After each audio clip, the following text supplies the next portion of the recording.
கிருஷ்ணகிரி மாவட்டம் சூளகிரி அருகே விவசாயி வீட்டின் கதவை உடைத்து 6 சவரன் தங்க நகை மற்றும் 1 லட்சம் ரூபாய் ரொக்கம் கொள்ளையடிக்கப்பட்டுள்ளது. கோனேரிப்பள்ளி கிராமத்தில் வசிக்கும் முனியப்பன் என்பவர் வீட்டை பூட்டிக் கொண்டு மாட்டுக் கொட்டகையில் படுத்திருந்தார். அப்போது கதவை உடைத்து உள்ளே நுழைந்த அவர்கள் நகை பணத்தை திருடிச் சென்றனர். இது தொடர்பாக தகவல் அறிந்த காவல்துறையினர் அக்கம் பக்கத்தில் உள்ள சிசிடிவி கேமரா பதிவுகளை கைப்பற்றி விசாரணை நடத்தி வருகின்றனர். புதுச்சேரி சங்கராபரணி ஆற்றில் வீசப்பட்ட மீனவரின் வலையில் 20 கிலோ எடை உள்ள மீன் சிக்கியுள்ளது.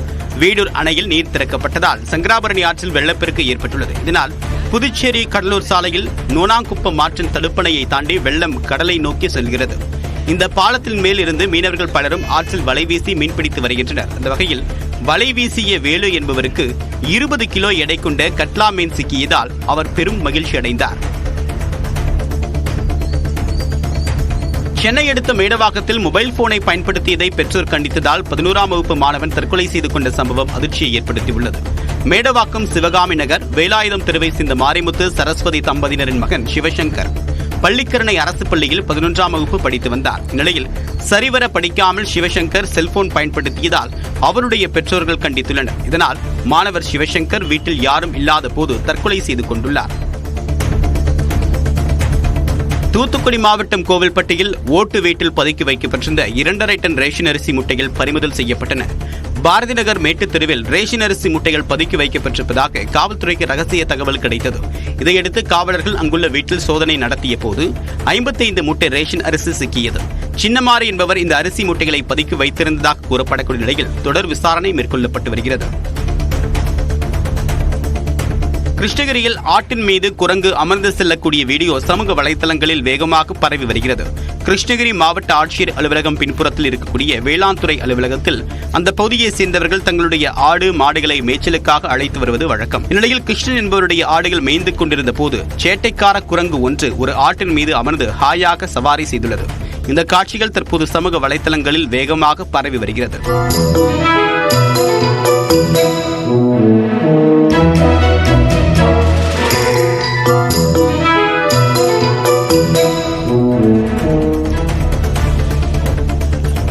பத்து சென்டிமீட்டர் மழை பொழிவு இப்போது சர்வசாதாரண செய்தியாக இருக்கிறது என்று பூவுலகின் நண்பர்கள் இயக்கத்தை சேர்ந்த சுந்தர்ராஜ் தெரிவித்தார். சென்னையில் நடைபெற்ற நிகழ்ச்சி ஒன்றில் கலந்து கொண்டு பேசியவர் தற்போது காலநிலை அயற்சி என்பது உருவாகி இருப்பதாகவும் ஒவ்வொரு பேரிடராக நடக்கும்போது அரசு இயந்திரம் ஓடிக்கொண்டே இருப்பதால் அயற்சி ஏற்பட்டிருப்பதாக கூறினார். மேலும் இயற்கை பேரிடர் நடைபெறும் போது முதலமைச்சர் களத்திற்கு சென்ற பிறகுதான் அரசு இயந்திரம் செல்கிறது என்றும் அவர் தெரிவித்தார். அந்த அரசு நிர்வாகத்திற்கு ஏற்படக்கூடிய ஒரு அயற்சியை இட்டு நிரப்ப முடியும் என்றால் அது தன்னார்வலர்தான் நிரப்ப முடியும். கடலூர் மாவட்டம் பன்ருட்டியில் விவசாய தோட்டத்தின் மின்வேலியில் சிக்கி காவலாளி உயிரிழந்த சம்பவம் சோகத்தை ஏற்படுத்தியுள்ளது. பன்ருட்டி அருகே புதுப்பேட்டை பகுதியை சேர்ந்த சுகுமார் தனக்கு சொந்தமான கரும்பு தோட்டத்திற்கு வரக்கூடிய காட்டு பன்றிகளை கட்டுப்படுத்த மின்வேலி அமைத்துள்ளார். இந்நிலையில் சுகுமாரின் தோட்டத்தில் காவலாளியாக பணியாற்றி வந்த பெருமாள் எதிர்பாராத விதமாக மின்வேலியில் சிக்கி உயிரிழந்தார். ராணிப்பேட்டை மாவட்டம் சோளிங்கர் அருகே சாலையில் சென்று கொண்டிருந்த இருசக்கர வாகனம் திடீரென தீப்பிடித்து எரிந்ததில் நல்வாய்ப்பாக ஓட்டுநர் உயிர் தப்பினார். அரக்கோணத்தைச் சேர்ந்த கூலி தொழிலாளியான யுவராஜ் சோளிங்கர் அடுத்த மருதாலம் கூற்றோடு அருகே இருசக்கர வாகனத்தில் சென்று கொண்டிருந்தார். அப்போது பைக்கிலிருந்து புகை வெளியேறிய நிலையில் திடீரென தீப்பிடித்துள்ளது. வாகனம் முற்றிலும் எரிந்த நிலையில் நல்வாய்ப்பாக யுவராஜ் உயிர் தப்பினார்.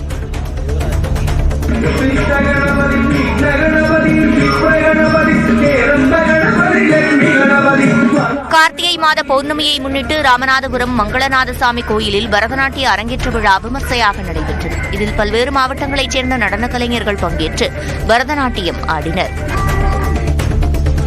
சிவகங்கை மாவட்டம் சிங்கம்புணரி அருகே மதுபோதையில் மின்னல் வேகத்தில் சென்ற காரை போலீசார் விரட்டிய நிலையில் சினிமா பாணியில் சாலை தடுப்புகளை இடித்து கார் பறந்த சம்பவம் அரங்கேறியுள்ளது.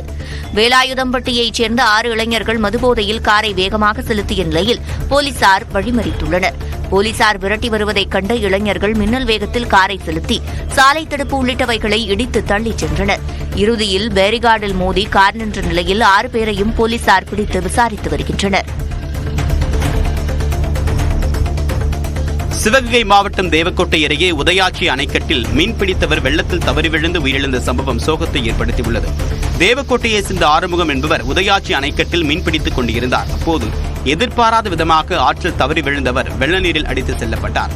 உடனடியாக அருகில் இருந்தவர்கள் அவரை மீட்டு தனியார் மருத்துவமனையில் அனுமதித்தனர். அங்கு அவரை பரிசோதனை செய்த மருத்துவர்கள் அவர் ஏற்கனவே இறந்துவிட்டதாக தெரிவித்தனர். திருச்சி மாவட்டம் மணப்பாறை அருகே வீட்டின் முன் நின்ற கார் திடீரென தீப்பிடித்து எரிந்தது. லட்சுமி நாராயணன் நகரைச் சேர்ந்த வேல்வேந்தன் தனது வீட்டின் அருகே நிறுத்தியிருந்த காரை ஸ்டார்ட் செய்துள்ளார்.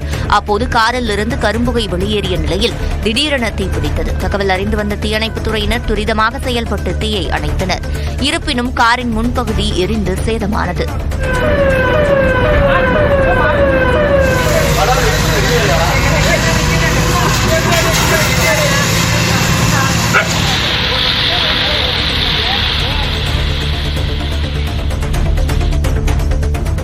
கோயம்புத்தூர் மாவட்டம் பொள்ளாச்சி அருகே விவசாய தோட்டத்தில் பதுங்கியிருந்த போஸ்டன்ஸ் கேட் ஸ்னேக் என்ற அரிய வகை பாம்பு பிடிபட்டது. மஞ்சநாயக்கனூர் பகுதியில் புகழேந்தி என்பவருக்கு சொந்தமான தோட்டத்து வீட்டில் எண்ணிக்கையில் மிக குறைவாக இருக்கும் 6 அடி நீளமுள்ள போஸ்டன்ஸ் கேட் ஸ்னேக் பாம்பு பிடிபட்டது. பாம்பு பிடி வீரரின் உதவியுடன் பாம்பை பிடித்த வனத்துறையினர் அதை அடர்ந்த வனப்பகுதியில் விடுவித்தனர்.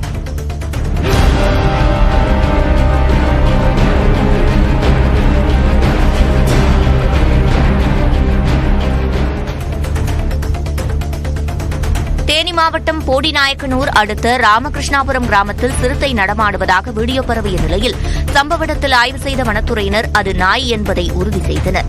ஆனந்தராஜ் என்பவரின் வீட்டின் முன் பொருத்தப்பட்டிருந்த சிசிடிவி கேமராவில் சிறுத்தை நடமாட்டம் பதிவானதாக கூறப்பட்ட நிலையில் சம்பவ இடத்தில் வனத்துறையினர் ஆய்வு மேற்கொண்டனர். தொடர்ந்து சிசிடிவி காட்சியை ஆய்வு செய்தபோது ஊருக்குள் உலாவியது நாய் என உறுதி செய்தனர். இதனால் கிராம மக்கள் நிம்மதியடைந்தனர்.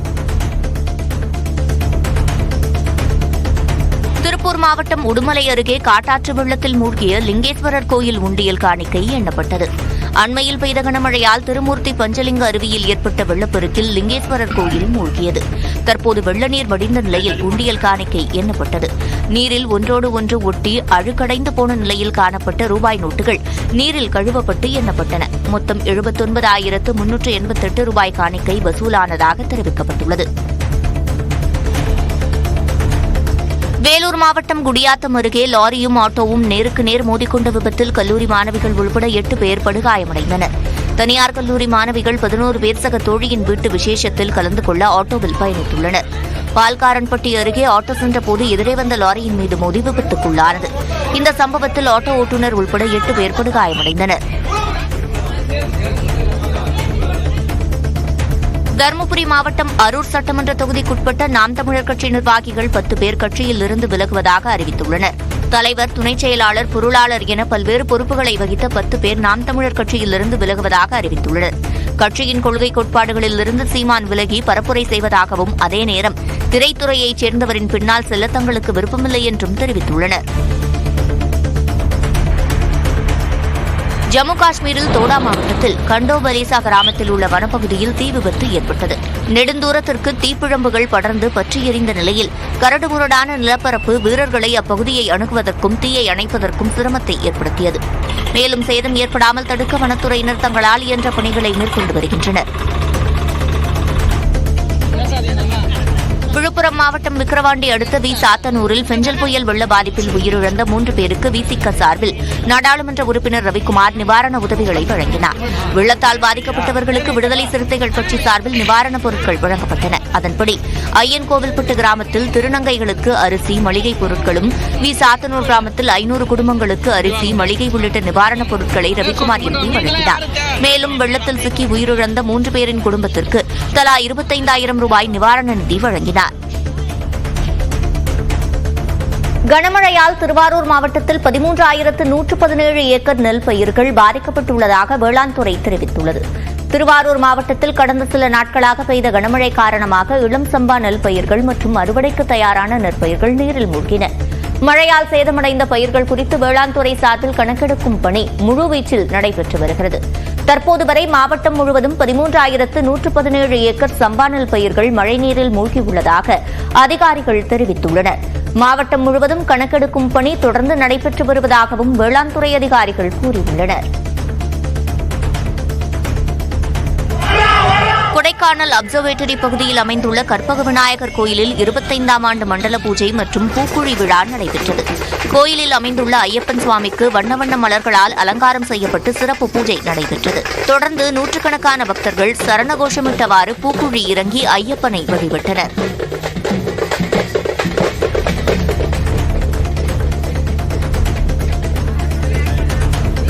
கோவை மாவட்டம் மேட்டுப்பாளையம் அருகே தோட்டத்தில் இருந்த வலையில் சிக்கி உயிருக்கு போராடிய 12 அடி நீள மலைப்பாம்பு பாதுகாப்பாக மீட்கப்பட்டது.